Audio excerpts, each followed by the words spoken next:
I'll tell you.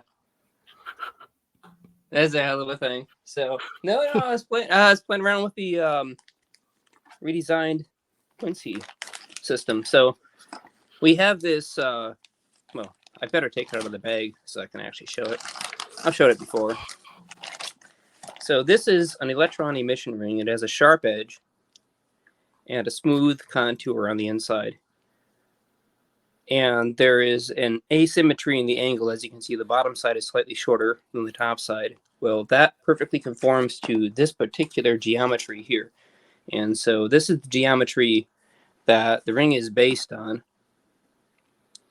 And ideally, there's a separation point here, but I'm just testing the basic physical structure to align the magnetic fields. And now, this is a magnetic indicator. On the inside of this, I'll show you what's inside of it in a second, but we can see that the angle of the magnet here, as we move it up and around, we've got the south pole on top.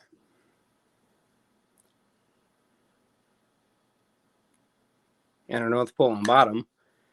And what's really cool about this design is right now I just have a set of permanent magnets inside to create the field geometry, and I'll explain why it's important in a second. But I can twist this by hand and just pluck these two pieces apart. So here are the stack of magnets on the inside.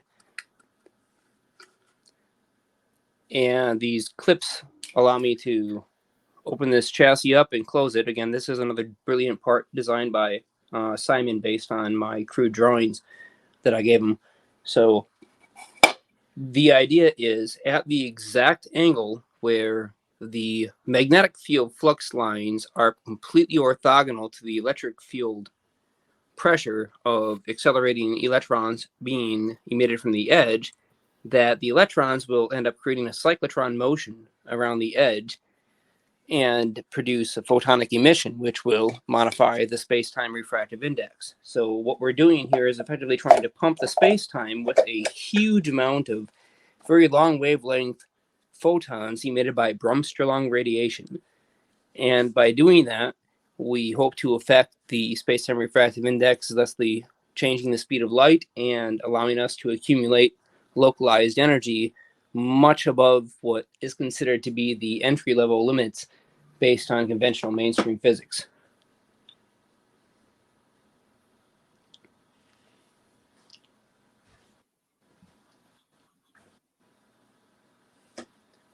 Did I just lose everybody? No, we're here.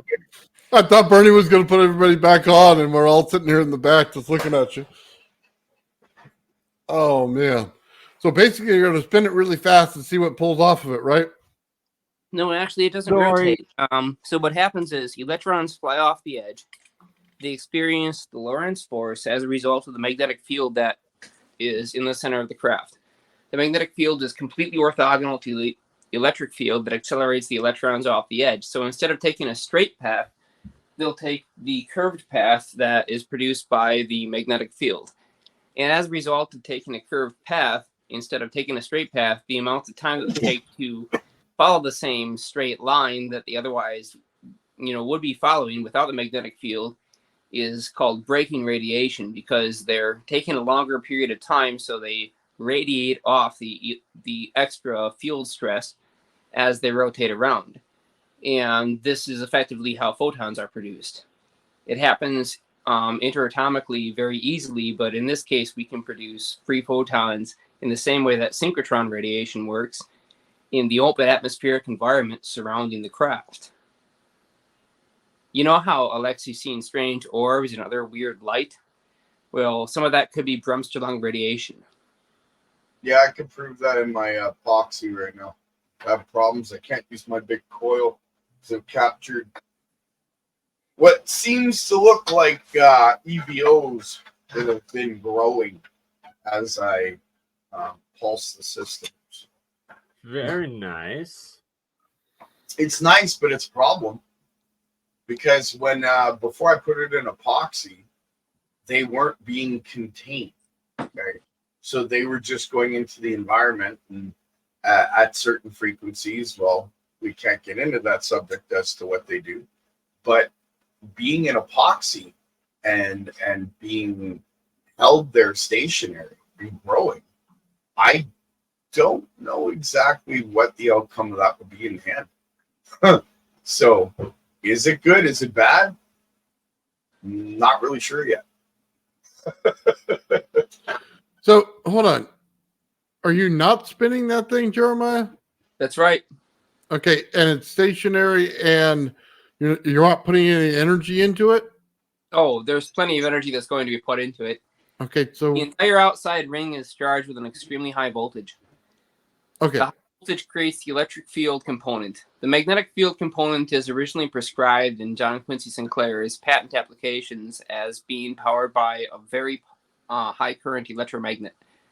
Now, I'm not going to use an electromagnet in this case, except for a very small one that surrounds the ceramic magnets. And the nice reason about them being ceramic magnets is they have no conductive shell, so no eddy currents if I need to change the field geometry. But I can basically use the ceramic magnets as a permanent magnetic field source to produce the net flux, and then it'll require me less than 10% of the energy to produce the necessary magnetic change in order to control the field geometry. So hold on, what's the shell doing? Is it repulsing the field at all, or is it creating a field around it? Yes, the shell is repulsing the field at the very edge. It's repelling the electrons away from the edge at a completely orthogonal angle to the magnetic field lines. Okay. Which causes them to take circular motions. Then eventually they will stray away and try to connect with the hull of the craft. And you've already got it to flow on this? Because I've never gotten it to go on plastic like that and flow. No, that's just an early, you're just looking at basically the standard prototype without the metallized edge. Oh, when okay. it's finished, you'll see a metal edge, and that will have a very sharp point on it, and a corona ejection ring, which will produce the electron flow necessary for Bremsstrahlung radiation. Okay. So you're looking that's at where it. I was lost. Okay. I was gonna say I spin plastic all day and it doesn't hold any field. It's kind of junk when it comes to this stuff. No, that's just a frame. Oh, but what if you nano layer like a foil metal of like Then it'll start to change. Right, which is exactly what we're going to do. Yes, that's what I was thinking. Okay. That we may try even using gold leaf because it would be extremely precise, but that would require the surface to also be extremely smooth. And gold leaf is a potential solution, but I would prefer a razor blade edge, something that's made of much harder, higher temperature material. No, you got to look into the guy that made the ion lifter where he actually took the plastic and coated it and it came out like copper. Not sure which guy you're talking about. He wears suspenders and you always see him connecting with plasma channel, but he has a process where you dip it and it'll actually coat it. Talking about Intexa? I don't know his name. He hates tomatoes. That guy. Yep, that's Intexa. Yeah, that he coated stuff with it, so I don't know how helpful that'll be and how smooth it'll get. I would imagine it's rough, but at least it covers the plastic. I consider the approach. It is a possibility, and I might very well end up doing something like that. The problem is the seepage into the individual lines of our 3D print might cause us to deposit metals where we don't want them. Go over to a shop and get a aluminum and have them work it out with the lathe, and then put your magnets inside of it. You'll get a nice, perfect connection. Indeed, that is another possibility, but for now, we're just testing the field geometry. So, like I showed, you're looking at the very beginning of just testing the magnetic flux. Gotcha. And so, in terms of controlling the electric field precisely, that's something we haven't gotten to yet. And I think it won't be that difficult to achieve. But for now, I'm just going to test the field geometry with the basic structure of the craft and see if anything needs to be modified there. And if it's good, which it looks like it is right now, then I have to consider how I'm going to get the electric field and prevent arc over. So 1 foot in front of the other. Gotcha. That makes sense. Yeah, one step at a time. Just like you, man. Using your load would, or using a load would stop your arc over in a way. Depends how you're doing it. Your system, I don't think would work like that.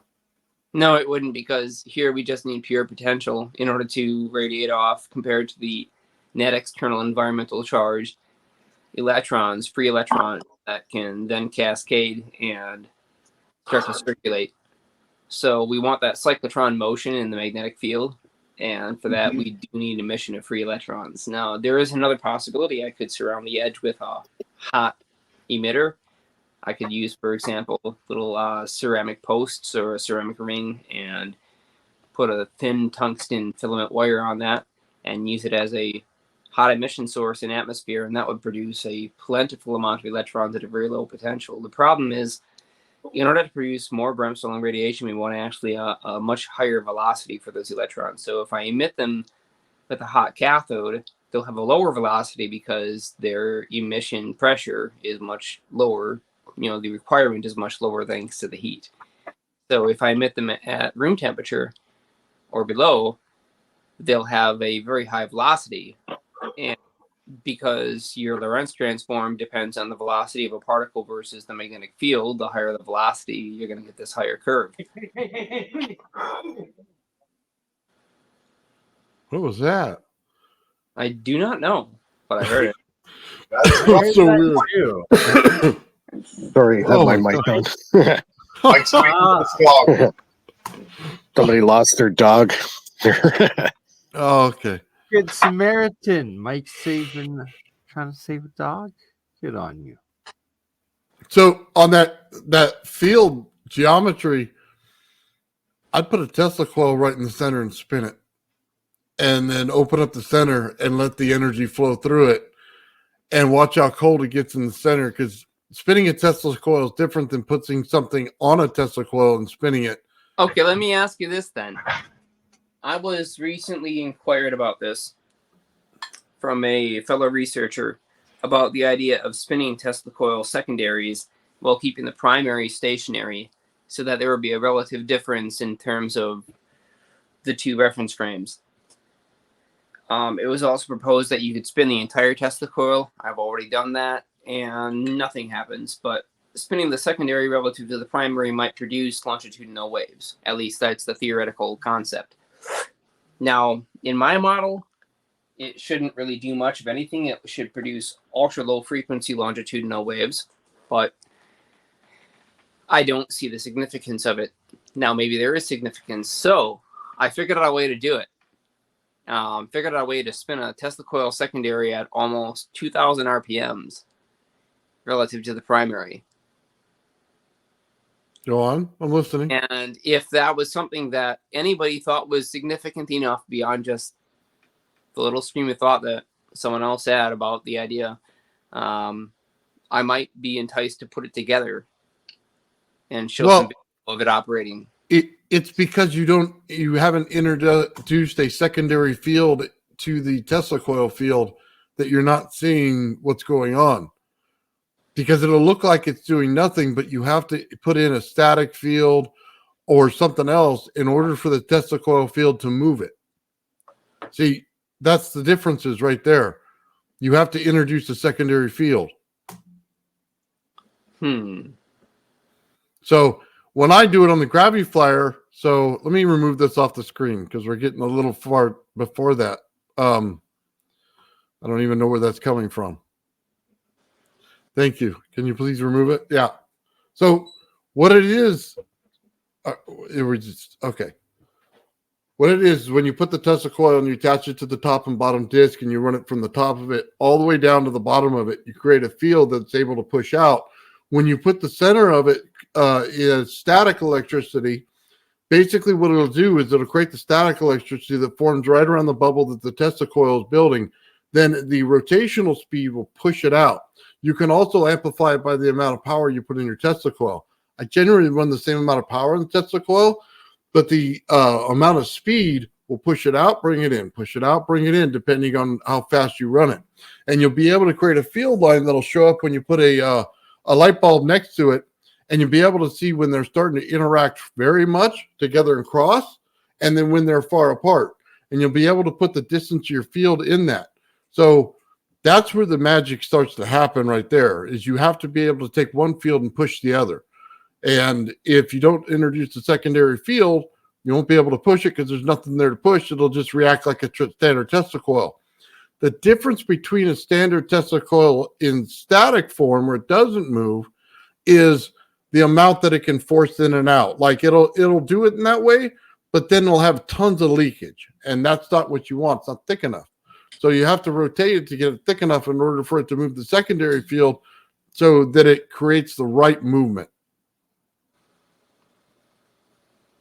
I can see the static fields, and again, this was one of the things that I was talking about with that geometry that I showed, the Black Photon Spacecraft by John Quincy Sinclair.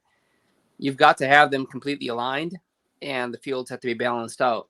And so, in the same way as the Graviflyer, if you want to accumulate energy, you have to have balanced fields. When you did your experiment and you accumulated energy by basically reversing your poles and getting rid of the negative pole, grounding it out, and using only a positive pole on the center plate and AC on the top and bottom rotating plates, you accumulated energy and you had a release of that energy. Yeah, but the grounding didn't ground it out, like get rid of it. It wasn't getting rid of it because you're putting a ground into your Tesla coil and you're putting a ground at the Graviflyer, which connect underneath the earth and actually create a field under it. So right. then Well, I don't mean that it's you're just gaining more energy. It doesn't disappear. No, the energy never disappears. No, it gets stored. And Yeah, so but you're pumping that energy with that Tesla coil with those two fields under the ground. Therefore, It's accumulating more energy in your Graviflyer. Right. So you end up with a net force between the two systems. And so I didn't mean get rid of the energy. Okay. As in destroy it. I meant get rid of it out of your circuit. You're pumping it into a tertiary circuit that is your Earth. And by pumping it into the Earth, you're removing it effectively from your